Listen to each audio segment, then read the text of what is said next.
जब भी आप ब्रज में भ्रमण करने के लिए आओगे तो कान्हा जी की लीलाओं का ही आनंद लोगे, क्योंकि कान्हा की लीलाएं तो अनंत हैं। कहते हैं ना, हरि रूप अनंत हरि कथा अनंता। लेकिन जब भी आप भांडीर वन में प्रवेश करोगे, कभी शास्त्रों का अध्ययन करोगे या किसी के मुखार विंद से श्रवण करोगे तो ज्ञात होगा कि भांडीर वन में एकमात्र लीला नहीं है, यहाँ पे हमारी 14 लीलाओं का उल्लेख है। प्रथम लीला श्री जी के विवाह की मानी जाती है, लेकिन सबसे बड़ा ग्रंथ श्रीमद् भागवत जी को माना जाता है। आपने उसका अध्ययन श्रवण किया हो तो राधा रानी का नाम उसमें आता है, नहीं आता? श्रीमद् भागवत में नहीं आता। नहीं आता, बिल्कुल नहीं आता, क्योंकि सुखदेव जी राधा रानी को परम गुरु मानते थे।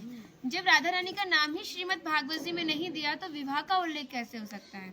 लेकिन श्रीमद् भागवत जी को छोड़ के 12 ग्रंथ ऐसे हैं जो हमारी लाडली जी के विवाह का उल्लेख करते हैं।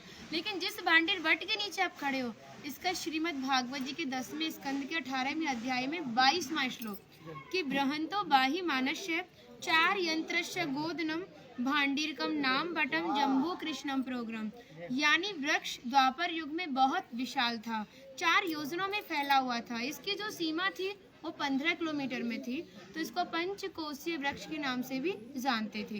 कान्हा जी इन्हीं की शाखाओं पर चढ़ के यमुना मैया को आर पार किया करते थे। मान्यता है कान्हा जी की जो 9 लाख गाय थी दोपहर के समय इसी वृक्ष के नीचे बैठ के विश्राम करती थी।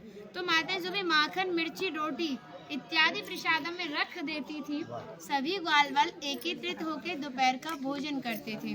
और भांडीर वन में सबसे बड़ा विशेष फल इसी प्रसादी का बताया गया है, क्योंकि आप कभी किसी विवाह में जाते हैं तो बिना अन्न प्रसादी के नहीं आते।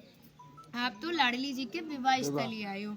यहाँ पर जो दुर्वासा मुनि थे, जो दूब घास होती है उसी का रसपान करते थे। ब्रज की गोपियों ने इसी वट वृक्ष के नीचे उनको 56 प्रकार के व्यंजन खिलाए थे।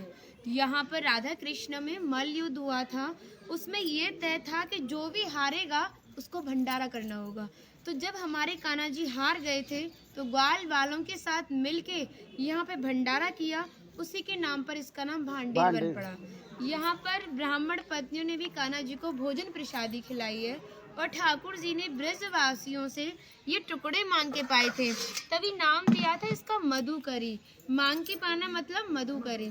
तभी शास्त्रों में ब्रजवासियों को अपना हृदय बताया और कहा कि जब तक ब्रजवासी की कृपा नहीं होगी, ठाकुर जी की कृपा बहुत दूर की बात है। यानी सर्वप्रथम ब्रजवासी की कृपा होना बहुत जरूरी है, जब ही हमारे ठाकुर जी हमारे ऊपर कृपा करते हैं।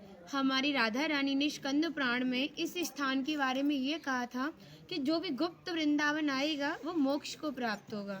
यानी भांडीर वन को ही उन्होंने गुप्त वृंदावन कह के संबोधित किया। तो कान्हा बोले, तुम इतनी बड़ी बात को कह रही हो, लोग पाप करेंगे और सीधे दौड़े भांडीर वन चले जाएंगे, क्योंकि आपने तो मोक्ष धाम ही भांडीर वन को कह दिया।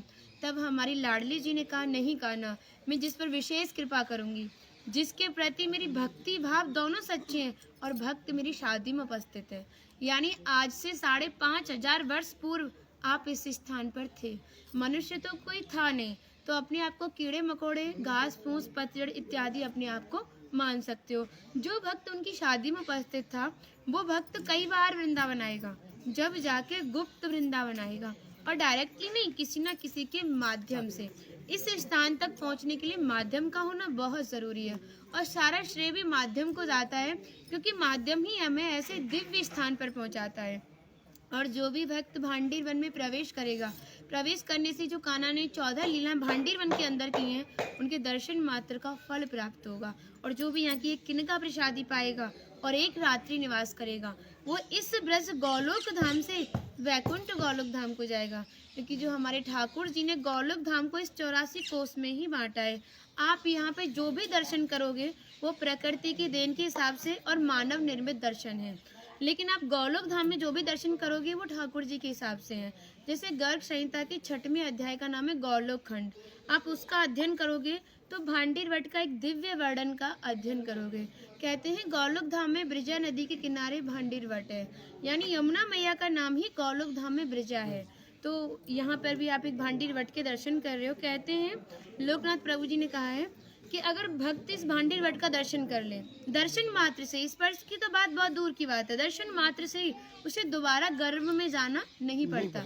यानी भक्त 84 लाख योनियों से मुक्त होकर मोक्ष को प्राप्त करता है। बोलो राधे राधे। राधे। इनका माता जी का नाम है इंदुलेखा, जो भगवान की राधा रानी की 8 सखियां थी उनमें से एक है ना। और मन नहीं कर रहा, कितनी तारीफ करे, वो है नहीं इसलिए बोल नहीं रहे, कृपा कारण स्टार्ट कर दिया। हम सब केवल बाजरे की रोटी खिला रही हो, तुम सच में राधा रानी हो। और ऐसा आशीर्वाद दो हम सबको, सच में ऐसा आशीर्वाद दो कि हमारी मैया भी, हमारी सब माताएं भी थोड़ा थोड़ा जिनसे ये मिलें। देखिए भक्ति का स्तर है, एक इतना बड़ा एक इतना है, तो इनको जो इनसे छोटी भक्ति में ने, ये भी उनको कुछ ऐसी बातें बता के भगवान की ओर आकर्षित करें। सबको ऐसा आशीर्वाद दो। आप ब्रजवासी हो इसलिए सक्षम हो, दे सकती हो। भक्ति बढ़े और ब्रज में वास हो।